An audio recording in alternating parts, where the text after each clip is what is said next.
Attention, all of humanity. This is not a test. Drop to your knees immediately and submit to your master, the government. Everything that you thought was conspiracy has just become reality. Welcome to the New World Order. Enjoy the mark of the beast, and above all else, have a wonderful day. Thank you so much for submitting, and please remember, we are always watching you.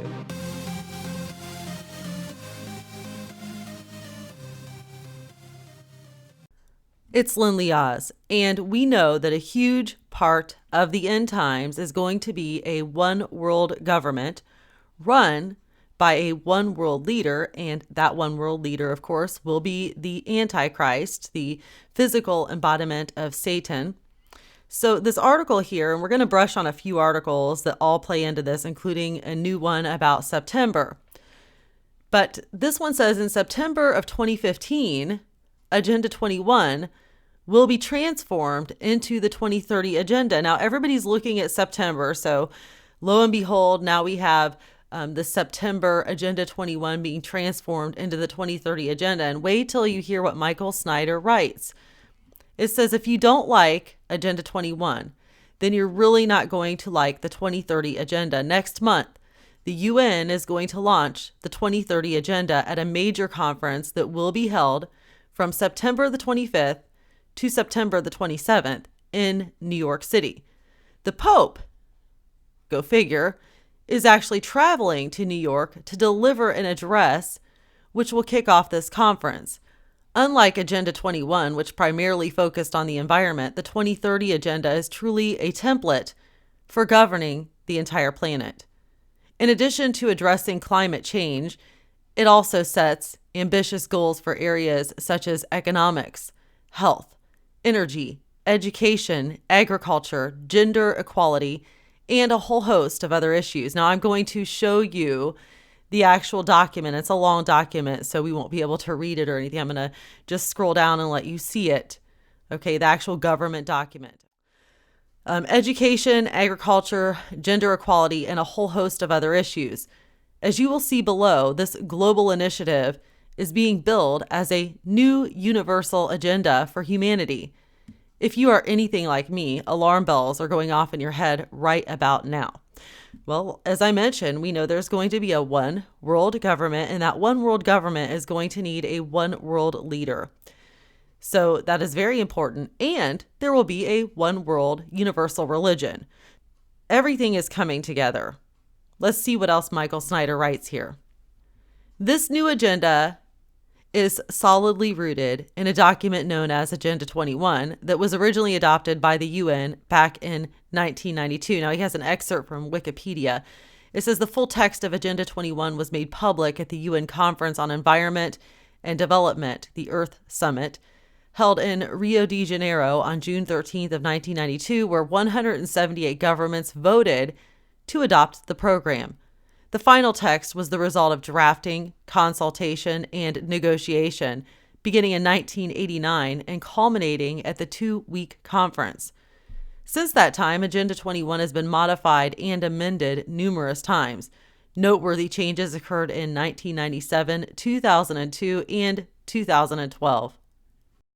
But now, the UN's Sustainable Development Program is being given an entirely new name, and the scope of this agenda is being broadened dramatically. The following is what the official United Nations website has to say about it. Here's an excerpt. The United Nations is now in the progress of defining sustainable development goals as part of a new sustainable development agenda that must finish the job and leave no one behind. This agenda, to be launched at the Sustainable Development Summit in September of this year, 2015, is currently being discussed at the UN General Assembly, where member states and civil society are making contributions to the agenda. Just a few days ago, the core document for the 2030 agenda was finalized. When what is in this document starts getting out, it is going to create a huge stir among Americans that are concerned about the ambitions of the globalist. The following comes from the preamble of the document. Okay, we have First off here, this agenda is a plan of action for people, planet, and prosperity. It also seeks to strengthen universal peace and larger freedom. We recognize that eradicating poverty in all its forms and dimensions, including extreme poverty, is the greatest global challenge and an indispensable requirement for sustainable development. Number two, all countries and all stakeholders acting in collaborative partnership will implement this plan. We are resolved to free the human race from the tyranny of poverty and want, and to heal and secure our planet. We are determined to take the bold and transformative steps which are urgently needed to shift the world onto a sustainable and resilient path. As we embark on this collective journey, we pledge that no one will be left behind. And finally, number three, the 17 Sustainable Development Goals and 169 targets, which we are announcing today, demonstrate the scale and ambition of this new universal agenda. They seek to build on the Millennium Development Goals and complete what these did not achieve. They seek to realize the human rights of all and to achieve gender equality and the empowerment of all women and girls. They are integrated and indivisible and balance the three dimensions of sustainable development: the economic, social, and environmental. As you can see, this is not just a plan to fight climate change. This is literally a blueprint for transforming global society. The core of the plan is a set of 17 specific goals. Let's take a look at these 17 specific goals real quick. Goal number one, end poverty in all its forms, everywhere. Goal number two, end hunger, achieve food security and improved nutrition, and promote sustainable agriculture. Goal number three, ensure healthy lives and promote well-being for all at all ages. Goal number four, ensure inclusive and equitable quality education and promote lifelong learning opportunities for all. Goal number five, achieve gender equality and empower all women and girls. Number six, ensure availability and sustainable management of water and sanitation for all. Number seven, ensure access to affordable, reliable, sustainable, and modern energy for all. Number eight, promote sustained, inclusive, and sustainable economic growth, full and productive employment, and decent work for all. Number nine, build resilient infrastructure, promote inclusive and sustainable industrialization, and foster innovation. Number 10, reduce inequality within and among countries. Number 11, make cities and human settlements inclusive, safe, resilient, and sustainable. Number 12, ensure sustainable consumption and production patterns. 13, take urgent action to combat climate change and its impacts. 14, conserve and sustainably use the oceans, seas, and marine resources for sustainable development. Number 15, protect, restore, and promote sustainable use of terrestrial ecosystems, sustainably manage forest, combat desertification, and halt and reverse land degradation and halt biodiversity loss. Number 16, promote peaceful and inclusive societies for sustainable development, provide access to justice for all, and build effective, accountable, and inclusive institutions at all levels. And finally, number 17, strengthen the means of implementation and revitalize the global partnership for sustainable development. Many of those sound very good, and I agree. They sound good. After all, who wouldn't want to end poverty or halt biodiversity loss? But as you read through that list, ask yourself what forms of human activity would be excluded from it. Personally, I have a hard time coming up with much of anything. As I discussed earlier this week, the globalists want to use sustainable development as an excuse to micromanage the lives of every man, every woman, and every child on the entire globe. We are told that individual liberty and freedom are dangerous because when everyone just runs around doing whatever they want, it is bad for the planet. For example, one of the goals of the sustainable development crowd is to push the human population into giant megacities and to allow nature to recapture much of what has already been settled by humanity. The following map that comes from America 2050 is one example of what they want to do. A recent piece by Dave Hodges alerted me to this map, and it shows what the United States may look like in a few decades if the globalists have their way. Actually, the way things are going, possibly sooner than that. Here's a close-up of that map. And of course, this is just the tip of the iceberg. Eventually, the globalists want to fundamentally transform virtually everything about our society. This includes our economy, our government, our entertainment, our social interactions, our families, and even our religious beliefs. So don't let all the nice language fool you.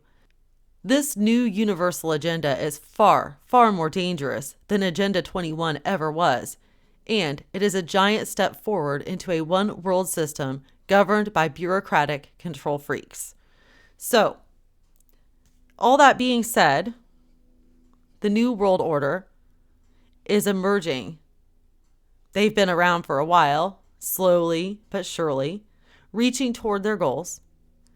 But once it's finally established, we will have a one world government system. And as I said earlier in this video, that one world government system is going to require a one world government leader who rules the entire planet.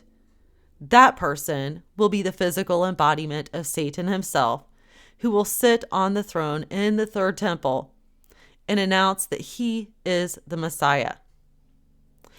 So this is coming to pass in our generation. The other significance I mentioned was that this is going to take place in September. The Pope is behind it as well. We know what he is. These are all relevant issues. They're all facts.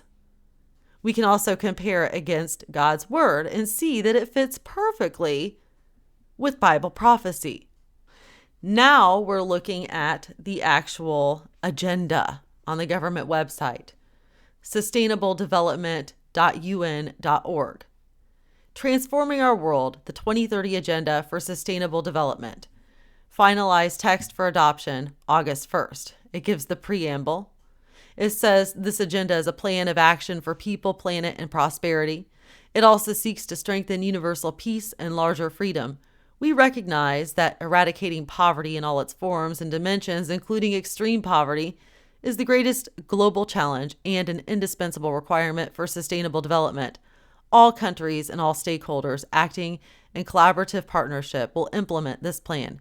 We are resolved to free the human race from the tyranny of poverty and want to heal and secure our planet. So you can see that Michael Snyder quoted directly from this document. Now it breaks it down. People, planet, prosperity, peace, partnership, declaration.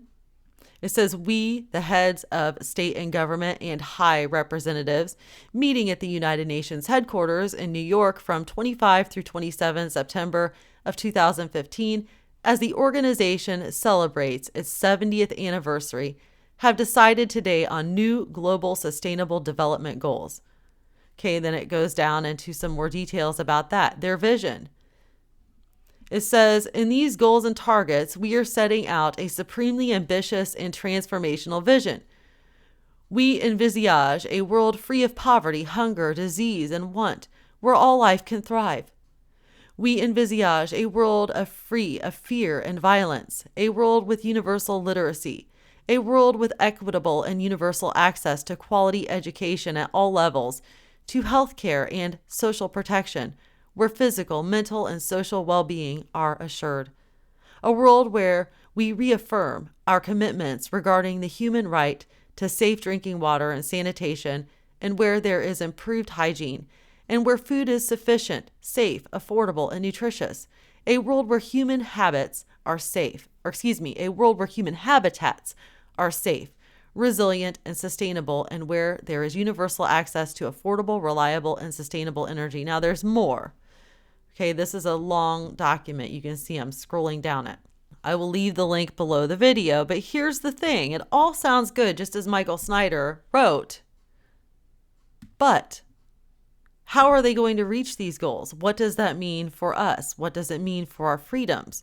What does it mean prophetically? Well, I've already told you this is all lining up with a one world government with a one world leader, and it takes place in September. Is that significant biblically and prophetically that it also takes place in September, along with a whole slew of other things that are being reported? Well, let's look at Michael Snyder's article, What is Going to Happen in September of 2015? Why are so many people storing food and supplies? He writes, have you noticed that there is a tremendous amount of internet buzz about the month of September 2015? Never before have I seen so much speculation about what would happen in one particular month. Some people believe that we will see an economic collapse next month. Others believe that there will be some sort of historic natural disaster. And others are convinced that the judgment of God is coming. So right now, large numbers of Americans are stocking up on emergency food and supplies like crazy. Personally, I have never been more concerned about any period of time as I am about the last 6 months of 2015. Several weeks ago, I expressed my belief that chaos will begin once the summer ends. These are the last days of normal life in America, and just about everything that we currently take for granted is about to be shaken. I agree with Michael Snyder. I don't know positively because I haven't been given some great prophecy because I'm not a prophet, I'm just a watchman. But I'm certainly looking at what the prophets are saying. I'm looking at what the godless are even saying. I'm looking most of all at what the Bible says and comparing it against that. And I cannot deny that it certainly appears something is going to happen in September. He continues writing, a lot of people that I know have been storing up food and supplies like never before, but I didn't realize how widespread this phenomenon was until I came across the following natural news report. Now, I went ahead and opened that link as well so you can see straight from the source. It says, food storage supplies running out nationwide as citizens prepare for September events. A recent investigation by an alternative news website turned up a shocking truth. Due to huge demand, a growing number of storable food companies are experiencing dramatic shortages of virtually all goods, meaning that should a regional or national emergency strike, millions of Americans will be left with nothing to eat and completely dependent on an understaffed, underfunded government. As reported by allnewspipeline.com, correspondents for the news site began visiting a number of survival food websites in July, with the goal of ordering some essential bulk food items that included potatoes, carrots, mangoes, peaches, powdered eggs, and powdered milk, among other items. But the more they shopped, the more they found notices on the survival food sites stating that supplies were either low or temporarily out of stock. Only the warnings did not say that stocks would be immediately replenished. Rather, the site reported some food items would take weeks to restock. Upon returning to those sites a few days later, the situation had become even more dire. Many sites weren't even certain when stocks of some items would be replaced. While both PrepareWise and Buy Emergency Foods expect these items to be back in stock in 3 to 4 weeks, the fact that both of these websites are experiencing overwhelming demand and currently completely out of some of the most basic food groups should tell everybody a few things. ANP reported Americans are buying up these products in huge numbers as more and more Americans have come to expect a reason to need these items at some point in the future. Now, there's more to this article, not a lot, as you can see. He mentions run-on survival foods related to Jade Helm 15. And he also warns, don't wait till the last minute. So if you don't have a current supply of food, try to find a way, make a way to start doing that now. If you don't have a lot of money, which most people don't, just little by little buy some extra stuff that is non-perishable and bottles of water. Do what you can. Okay, they're running out of food. No joke here. So there's that report. It says the mainstream media likes to mock preppers, but nobody is going to be mocking them when things really start falling apart in this country. You know, the verse in the Bible that says, as it was in the days of Noah, comes to my mind. The reason why is everyone mocked and made fun of Noah for building that ark.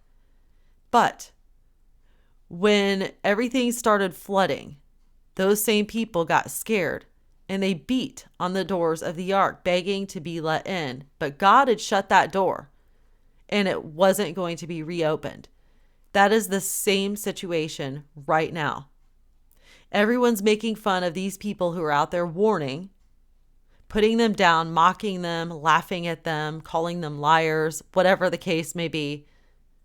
Those same people, and if you're one of those people within the sound of my voice, when all of this stuff happens, you're going to be one of those people, just like in Noah's day, beating on the door of that ark, and nobody's going to let you in. So now is the time to get ready. Let's finish with this article. When there is a severe lack of food, ordinary people can start acting like wild animals, and that is very true. I've seen it myself, as I mentioned in a previous video, when the power was out for a few weeks. Imagine what it's going to be like when all hell breaks loose. That's why they've got Jade Helm 15 training for martial law, because all hell is getting ready to break loose. Just consider what is happening in Venezuela right now. In this video, he's got it linked to the videos. You can watch average Venezuelans go into panic mode over just a little bit of food. Will we eventually see similar scenes in this country? Many Americans are also feverishly stocking up on physical gold and silver. In fact, sales of gold eagles are up 50% compared to last year. Why is this happening? Why are people so freaked out? Well, more than anything else, people are pointing to the month of September. The following comes from a recent piece authored by Lisa Haven. Now, Lisa Haven's the real deal. She's my very good friend. We met over WordPress, and we've even gotten together in person. So she is a very sincere, honest Christian getting the news out there. Listen to what she's saying. It seems a lot of people lately are having a gut feeling that something big is about to unfold, but no one knows exactly what it is. Maybe people are feeling that way because of the events that are taking place around them. From signs in the heavens to military stockpiling to politically disturbing events, there seems to be a confluence of activity both in the political and spiritual realm, culminating in 2015, causing people's alarms to go off. Could it be that people are feeling this way because of the eerie events that are culminating in September? Like many others, I also have a feeling that something big is about to happen. Then he gives a video link to a video that was posted on InfoWars. Pretty ominous, huh? In the article that I quoted from above, Lisa Haven put together her own list of key events. Some of these events have already happened, some are about to happen, and some will happen during the month of September itself. Number 1, NORAD reopens Cheyenne Mountain after years of closure due to worries about an EMP attack. So they were real worried about an EMP attack, but they're finally reopening. U.S. Supreme Court legalizes gay marriage in all 50 states. Star of Bethlehem appears on June the 30th. Talisman saber starts. Pope Francis declares his desire to build a world government and a new world order. We just talked about that. The Temple Institute announces their plan to farm raise red heifers, a precursor to the building of the temple. Number 7, New York Stock Exchange crashes, United Airlines halts, Wall Street Journal site, and Chinese market shut down. Number 8, Jade Helm begins July 15th. Number 9, Shemitah year. Number 10, Jubilee year. Number 11, Blood Moon Tetrad concludes September the 28th. Number 12, UN hosts their Agenda 21 meeting, Sustainable Development for the entire planet. September 25th through 27th, Pope will travel to New York and address Congress and attend the meeting. Number 13, the coming UN proposal to make Palestine a state. If they do that, wouldn't that possibly involve a peace agreement? A pretty impressive list, but before I continue, I do want to note one thing. I do not believe that the Jubilee year begins in 2015. In my research, I have come to the conclusion that Jubilee years begin in our calendar years that end in 29 and 79. In other words, the last 2 Jubilee years began in 1929 and 1979, and the next one will begin in 2029. Sometime soon, I hope to write an entire article about this. But without a doubt, there is a very impressive confluence of events that all come together in September. The following is an extended excerpt from one of my previous articles. So he brushes on some dates here. So what is going to happen this September? Whatever it is, we don't have very long until we find out. Recently, there have been a few people that have come to my websites that have suggested that getting wrapped up in these things is wrong, and that instead we should just seize the day and focus on enjoying our lives as much as we can. I get that too, and worse. Of course, the truth is that it doesn't do any good in the long term to stick our heads in the sand. If we willingly ignore the ominous clouds on the horizon, we do so at our own peril, and he's exactly right. I think that all of us should consider these words that were recently penned by Larry Tomczak. It says, suppose you were born in the late 1930s, reports are drifting your way about rumblings concerning Japan and its saber rattling toward America. In Germany, there is a firebrand on the horizon, stirring the people to reclaim Germany's glory. Rumors are circulating about a possible invasion of Poland. Winston Churchill is unbraiding his prime minister for declaring peace in our time after an ill-advised deal with Adolf Hitler. Economic storm warnings are increasing and rumors persist about possible rationing if war was to break out. A fascist dictator is coming to prominence in Italy named Benito Mussolini. Catch the drift of where I'm headed? I am persuaded that we live in a similar period of history. A perfect storm is developing, and this is not some surreal conspiracy theory. It is no exaggeration to say America is at a crossroads, in a meltdown, at a tipping point, experiencing unprecedented changes. Observing our president act like a one-man wrecking crew to bring about his fundamental transformation of America. Like Tomczak, I believe that we have reached a tipping point and that we are entering a perfect storm. I believe that the months ahead are going to dramatically change life in America and that we are entering difficult times unlike anything that any of us have ever experienced. And I believe the same. I believe that the months ahead are going to be crucial for determining the fate of America, the fate of the world, and the fate of many of us and our personal lives. I believe that notifying people of these things is a huge act of mercy and love. After all, if we saw our child picking up a bottle of something poisonous, unscrew the lid and put it to their lips, we would scream bloody murder in order to startle them, in order that they would not drink that poison to save their lives. Those of us who are sending out the warning, who are sharing with you what's going on in relation to Bible prophecy, we are just like the parent who is trying to save the child from poisoning itself and dying. What we are doing is a great act of mercy and of love. And what God is doing by sending out the watchmen to warn and the prophets to warn is a great act of his mercy and his love. Pay attention. Pay attention to all of these things going on because something big is getting ready to happen. This is Lynn Lee Oz. God bless you and thank you for listening.